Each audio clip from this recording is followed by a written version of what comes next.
Pagi ini, sebuah misi riset membawa kami keluar dari kampus UIN Syarif Hidayatullah Jakarta. Tujuan kami, Tanah Abang, Jakarta Pusat.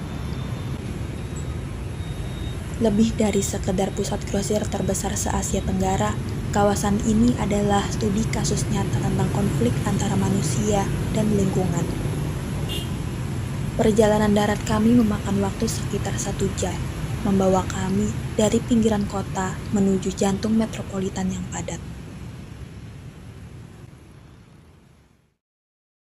Assalamualaikum Pak Andri, kami melaporkan dari PPG. Ingin kemana guys? Tanah Abang, mau ke kebun melati. Mau ngapain tuh ke kebun melati? Kita mau ada observasi tentang kelingkungan di daerah sana. Oke Pak Andri, sekian laporan dari kami, kita izin berangkat. Dadah.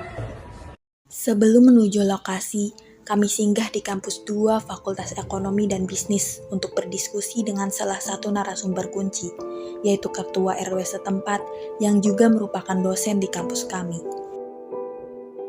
Dari beliau, kami mendapatkan peta awal permasalahan, kepadatan penduduk ekstrim, interaksi sosial yang unik, dan volume sampah yang tak terbayangkan.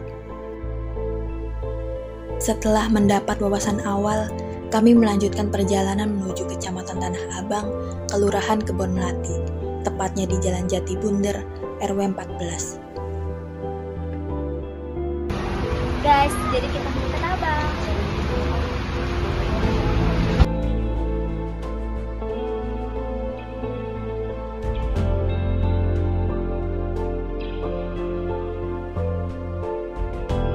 Perjalanan ini adalah cerminan dari dinamika urbanisasi, perpindahan cepat dan padat menuju wilayah dengan kepadatan tertinggi di Jakarta.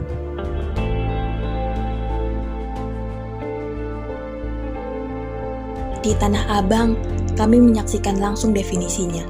Lebih dari 18.800 jiwa per kilometer persegi, jauh di atas rata-rata DKI Jakarta. Kondisi ini menimbulkan tekanan besar pada ruang hunian dan infrastruktur. Kepadatan ini diperparah oleh tingginya arus migrasi yang masuk. Perpindahan penduduk menciptakan keragaman sosial, namun di saat yang sama memicu konflik kepentingan dalam penggunaan ruang bersama.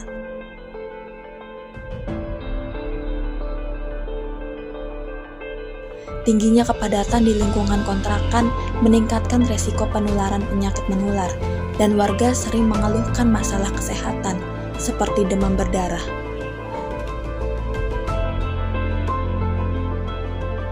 Isu paling krusial di sini adalah sampah. Tanah Abang menghasilkan sekitar 738 meter kubik sampah per hari, salah satu yang terbesar di Jakarta Pusat. Sayangnya, sistem pengelolaan sampah yang efektif belum terbangun. Warga cenderung membuang sampah secara individu, dan yang terburuk, membuangnya ke sungai. Ketua RT menyatakan tidak adanya TPA yang memadai memaksa warga membuang ke pasar Tanah Abang, praktik yang jelas tidak ideal. Meskipun program pengelolaan sampah berbasis masyarakat ada, partisipasi warga terutama pendatang masih rendah. Padahal, keberadaan bank sampah terbukti dapat mengurangi limbah dan memberikan nilai ekonomis bagi pengelolanya. Namun, implementasinya belum masif. Dampak langsung dari buruknya pengelolaan sampah adalah pencemaran air. Air limbah domestik dan tumpukan sampah dibuang ke kali, mencemari Kali Krukut dan Kali Cideng, hingga kategori sedang sampai berat. Fenomena ini diperparah oleh oknum pendatang yang sulit diatur, membuang sampah hampir setiap hari ke kali. Akibatnya, lingkungan menjadi sarang penyakit. Warga mengeluh sering terjangkit demam berdarah, memaksa posyandu dan program Jumantik bekerja keras.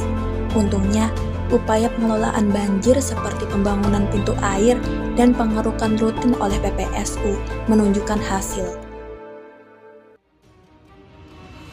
Masalah lingkungan di Tanah Abang adalah hasil dari interaksi kompleks antara pertumbuhan penduduk, rendahnya kesadaran kolektif, dan fasilitas yang terbatas. Solusinya bukan hanya sekedar mengendalikan populasi, tetapi juga memperkuat edukasi, menyediakan fasilitas sampah yang layak, dan menegakkan aturan lingkungan. Kerja sama solid antara pemerintah, tokoh masyarakat, dan warga adalah kunci utama untuk mewujudkan Jakarta yang lebih bersih, sehat, dan ramah lingkungan. Studi kasus di Kecamatan Tanah Abang, DKI Jakarta.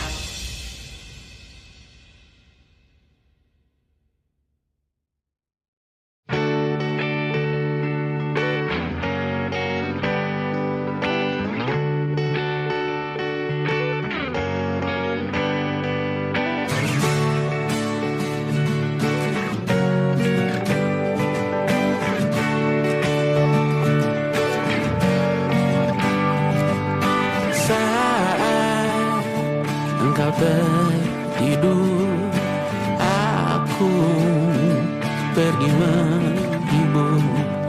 Beda kota pisah raga, bukan masalahku. Lihat wajahmu